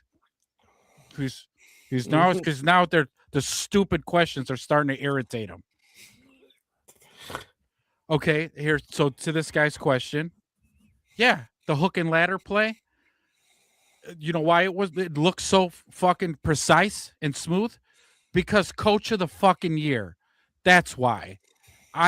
These guys ran this play 80 fucking times until it looked how I wanted it to look. That's why it looked so good. I will say it did look good. Yeah. Like it was precise. I mean, pass, pitch, and the guy was right there. It was perfect. Sucked that they were in zone, but what are you going to do? Still got the first. Yes. Yeah. I would agree with that. I would 100% agree with that. We've taken the training wheels off. These guys are doing a phenomenal job coming into the building each week and taking a plan and bringing it to life. I can't say enough good things about whether they're rookies, undrafted, veteran players. It doesn't matter who it is on offense right now, but they've really bought into how we go about our business. I agree with you. The precision on a play like that is really the starting point, and it's been something that we've done all year long, and yet it just haven't felt good enough to call it in a game. And then when you see it this week in practice, it gives you confidence. And so obviously I'm not happy with the result. Okay. Would have loved to have scored a touchdown, would have loved to get it out of bounds. And yet, I think the guys did a pretty good job with the execution of the play. Yeah, it's a shame. We all wanted to score on that play because that would have totally made everybody forget about that whole snap through Cole Kmet's legs last week. But listen, it could have gone worse. we could have dropped it. We could have fumbled and then ruined it for us right then and there. But we still got the first down. We gave ourselves a shot to win, and we were just a little bit short. And really quick, what's up, Create? You made it. Better late than never. Thanks for showing up. They did score 14 on us in the first quarter. Damn, I knew they looked tough. Yeah. Yeah. But hey, credit to where we are. Year one, Ben Johnson. Yes, sir. Yeah. Yes, sir. Yes, sir. For you to have the trust level to call that in that moment, I mean, that must really they must really have changed the way you can call a game now if you are confident enough that they can run something like that. Oh yeah. I mean, it's I've got immense amounts of trust for everybody on the offense right now. I think, like I said, it's just every week you just see them go about their business, and I'm not going to call a play that I don't fully believe in, that we're not going to execute at the highest level. And so, like I said earlier, I will have these guys run the play over and over until they barf, until it looks like how I want it to look. If we practice it 80 times during the week, guess what? It doesn't make my call sheet. But we ran it in practice and it looked how I wanted it to look, so it made the call sheet, and then saw an opportunity to run it. Coach of the year. Coach of the year. we'll always, if we go down, we're going to go down swinging like that. Kevin. Hey, Ben, I know you said last night that, you got that last play in a little later than you wanted to. Knowing that, acknowledging that, as you went back and watched it, what are kind of some of the other options that could have, helped make it a better result? Shoot, you got me stumped on that one. Yeah, I mean, we really needed to line up in the right formation and get the execution of it down right to have a chance, in my opinion. Yeah, man. I mean, maybe I took a little bit of blame for Caleb, but you see what my guy did for me? He came out and took the blame. So, we tight, we boys. We know this is going to be a marriage made in heaven for quite some years, and he's going to help me win Coach of the Year. Earlier in the fourth quarter, Caleb hit Colston on the kind of an out and up on the left sideline for a big play. Just obviously those two have really connected well throughout the last couple months. That play specifically, what was notable to you about it? Yeah, well, I mean, they've got a lot of time on task now at this point. They spent a lot of time after practice perfecting their craft, just the two of them, and I think it's really starting to pay off for us. Really accurate ball. Yeah, see, when I have the guys run the plays 80 times and it still doesn't look how I want it to look, and I leave the practice field because practice is over and I'm pissed off, they decide to stick around after practice and run the routes on their own so they could tighten that up. At the same time, when they do that, they are building chemistry with one another. So then that way on the field, it looks just how it did on the practice field. Great. You missed us tooting the horn of old LB3 earlier in this show. That's okay, man. It's New Year's. You're probably getting ready, maybe pre-gaming a little bit. But our hot take on this with how Burden looked, Rome better watch out for that number one receiver spot. Once we're done with this show, Craig, go back to the beginning, and then you can catch our full comments on that. We agree with you, man, 100%. We can't wait to see next year. Yeah. Can't wait. We had the same sentiments as you create on the Burden thing. And that was our final say on Luther was Rome better watch his ass, because Luther's going to end up being the number one. Or, as Wedge said, 1B. 1A and 1B, right? Yeah. However they shake out. We'll have our own tandem, if you will, where, Justin Jefferson and Addison, or Jamar Chase and Higgins, and now we'll God, if have we could get even close Odunze to and that. Burden. Yeah, that'd be sick. My goodness. What a great problem to have. How are we going to sign both of these guys and keep Caleb Williams? We're Right. not going to have a defense either. We've already done it for 3 years. So that's how this could end up shaking out if you go down the line. We're not going to be able to keep these contracts. So let's just get used to having a shitty defense, folks. We better hope we draft well on defense and then keep Yeah. that churning for the next 10 years. Yeah. All there by Caleb. He had to put that right on the money. I thought the linebacker did a nice job rallying and making it a contested play. And yet Colston's length really showed up, and you put that ball out in front, he runs right through it. He's like a big wide out in a lot of ways. And then you see him blocking, and it's like, oh, he's a 6 lineman sometimes as well. So he's doing a phenomenal job for us, and he's just going to continue to get better and better. Herb.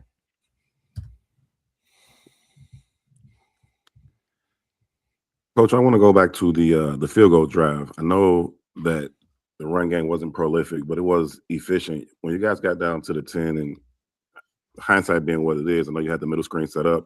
What'd you like more about the passes there as opposed to going with the run? I think you hit the nail on the head. I'm not very out of that whole game, that field goal drive. Once we got in the res, I wasn't very happy with how I called that. 100% right.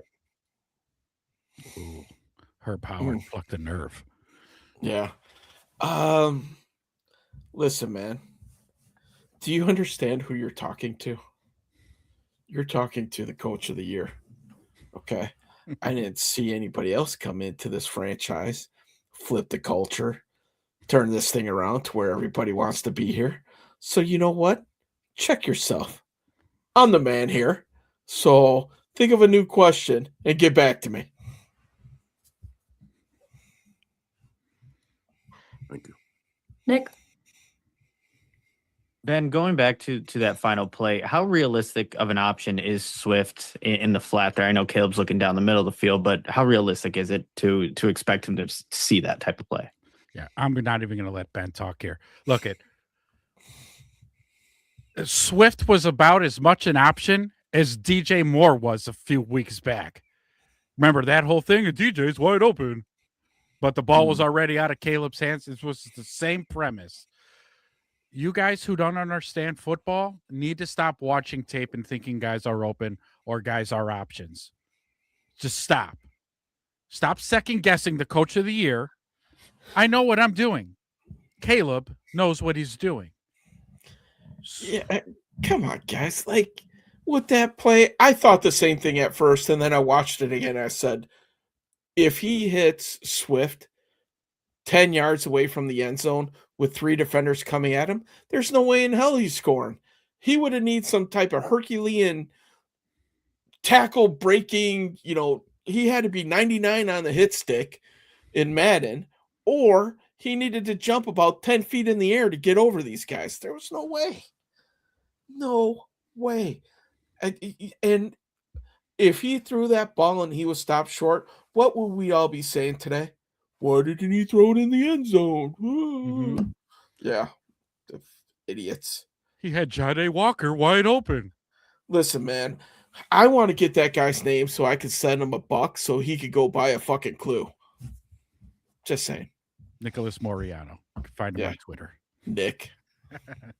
I better not. Might get kicked off.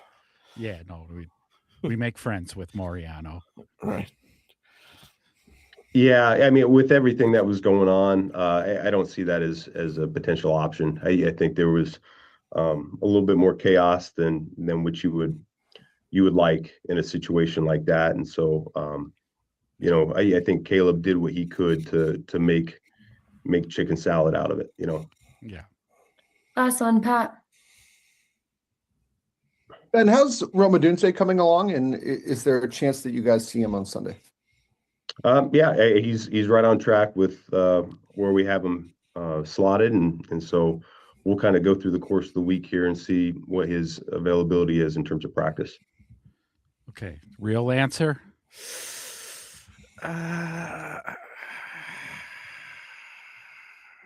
Have All we right, missed that's him? enough for today. You guys have a great rest of your day. His fro is kicking though. Yeah, he's still in good spirits, and his fro is kicking.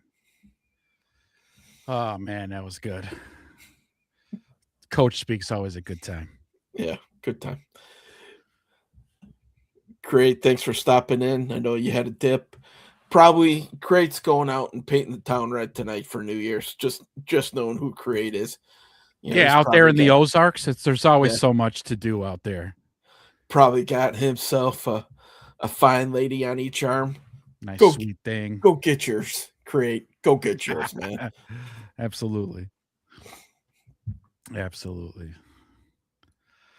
Yeah.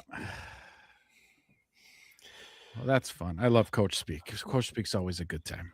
Coach Speak is a great time. Listen, man, we've been yapping for an hour and 45 minutes. These shows, man, they're just getting easier and easier. Great comments from you guys. Again, Happy New Year's to all of our fellow Bears fans out there. Let's party like the Bears are going to the playoffs tonight, huh? How about it? Seriously. So let's we got a few games that we have to pick. Some of our regulars aren't in here. We got Alan Crate. Yeah, Looks Alan like, was in. Did Alan yep. leave? I don't know, Alan, you still out there? If you want, you could be guest picker again. But we got a couple games we got to pick. A couple of very meaningful Saturday games. Because we're planning Sunday, right? Even though the Bears play at 3:25. We're back to our normal time, right? Holiday schedule seems to be kind of over here, so we can get back to normal a little bit. Yeah. Wednesday night is our new slots. So we don't compete against the NFL going forward. Last Wednesday, obviously, was Christmas Eve. We figured we could get one in on New Year's Eve before you guys get ready to go out, paint the town red. And who knows, maybe you got us in the background as you're getting all did up for your New Year's Eve festivities. So what do you say? We got 2 games to pick, man. You ready? Yep.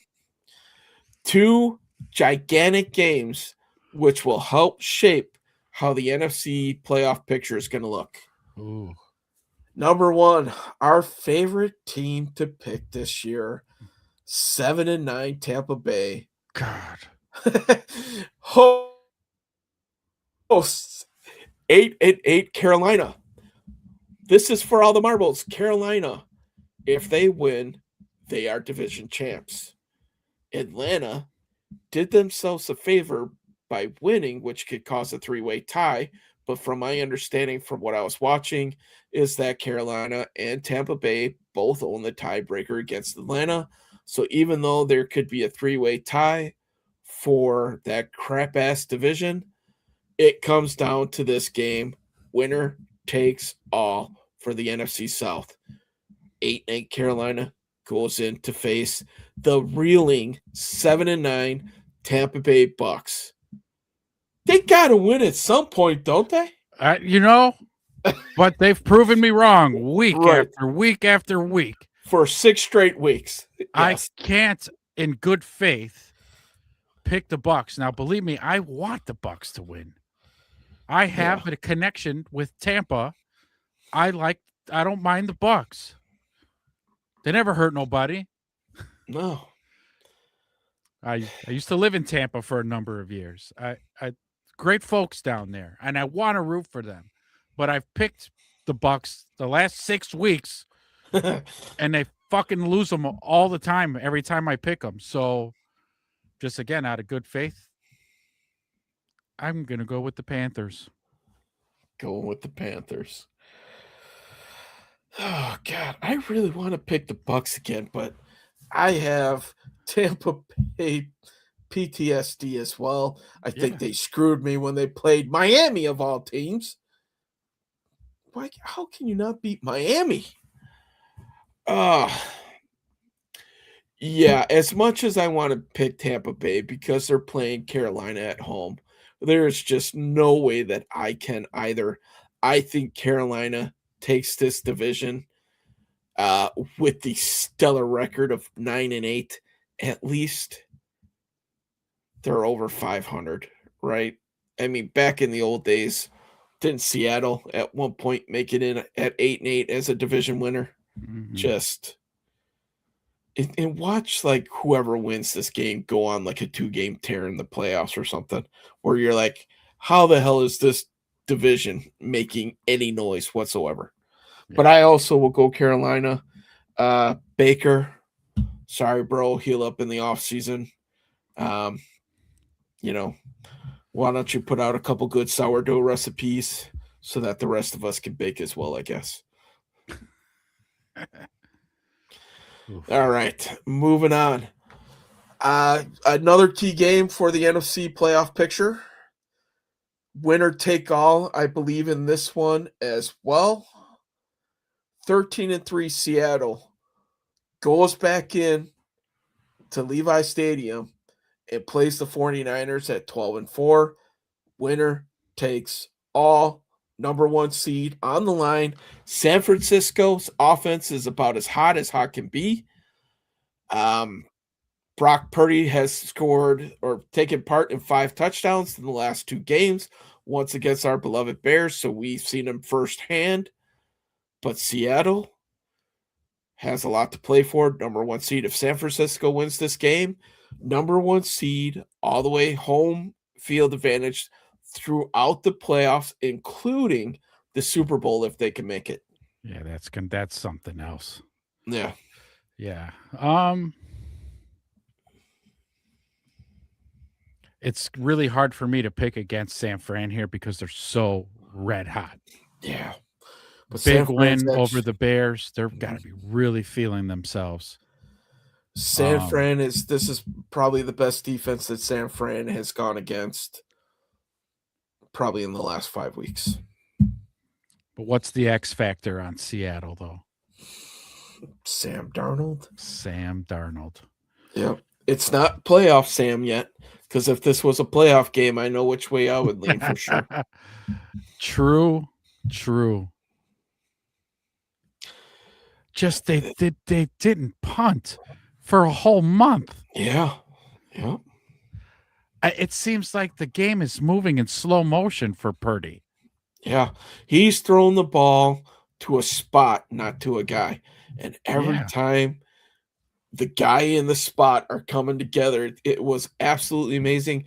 I watched it for 2 weeks in a row. I watched that Colts game, and I told you, man, I wish we were playing the Colts, because Old Man Rivers definitely looked like Old Man Rivers, and Purdy just looked like the second coming of Tom Brady.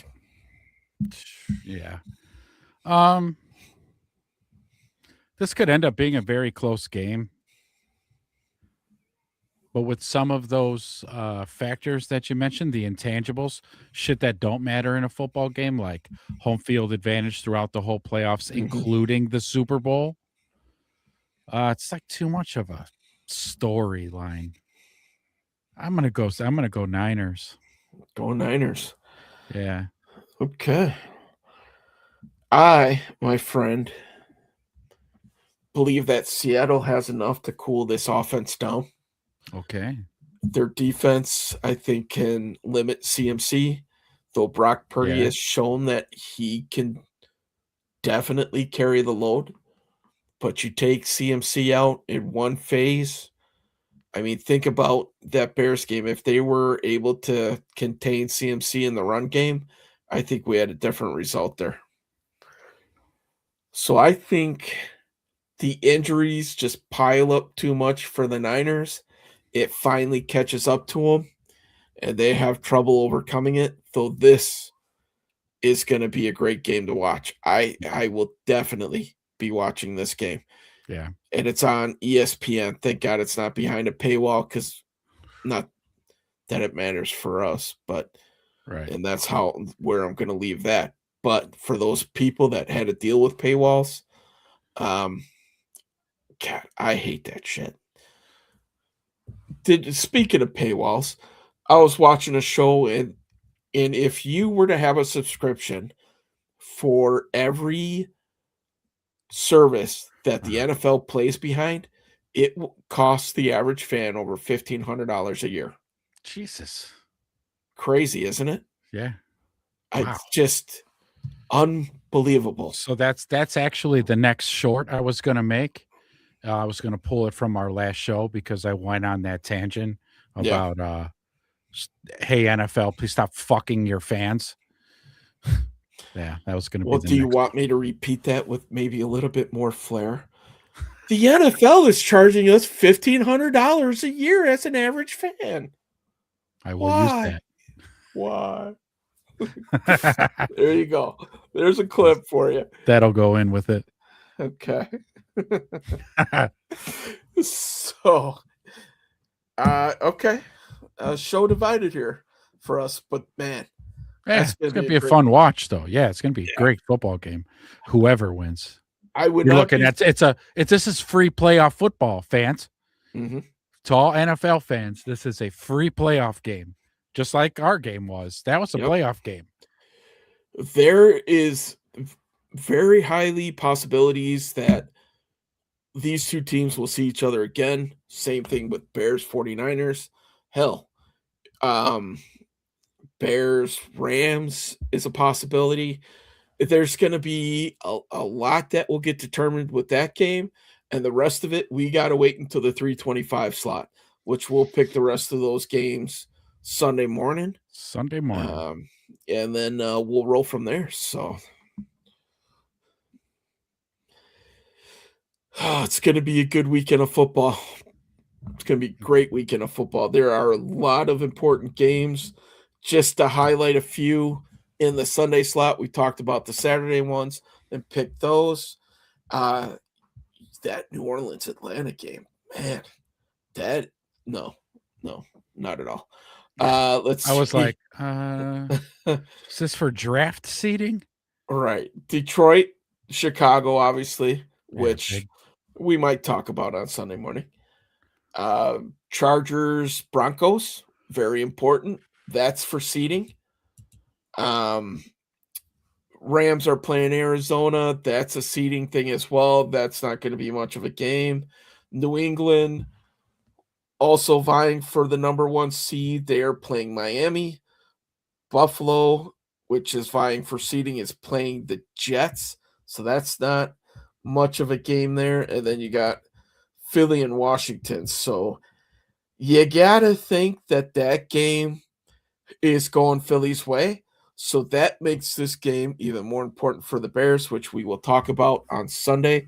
And then finally, the nightcap, Sunday night football for all the marbles in the AFC North. Baltimore rolls into Pittsburgh with the division on the line and a playoff spot. Damn. Steelers, Ravens, man. NFL script writers. Boy, you guys are on your Yeah. shit this year. Yeah, a lot of good matchups late in the season here, man. It's going to be a good slate. Thank goodness they pushed that Pittsburgh game to the night so Yeah. that we can watch that as well.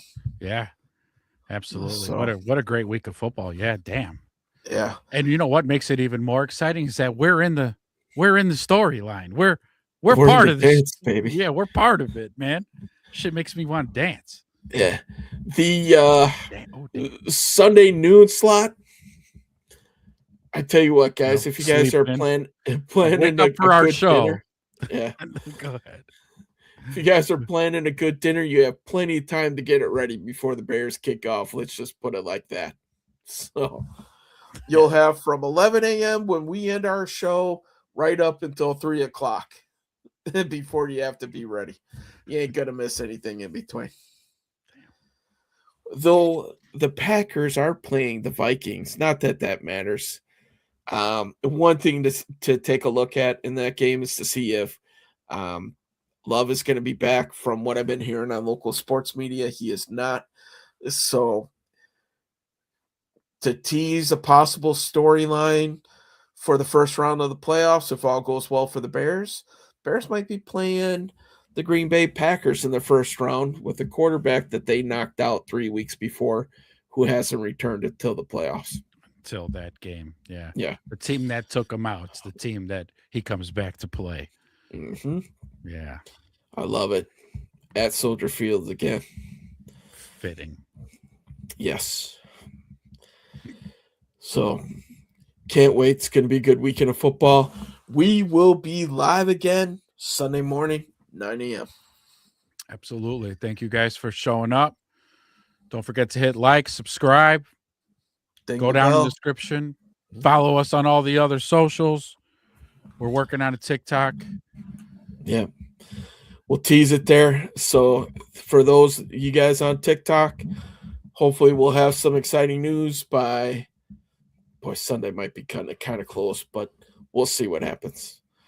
For you guys who have gone out and watched our YouTube short, thank you very much. Rossler's checking in. Go Bears. We'll see you Sunday for sure, buddy. Yes. For those who have checked out our YouTube short, we're starting to post those guys.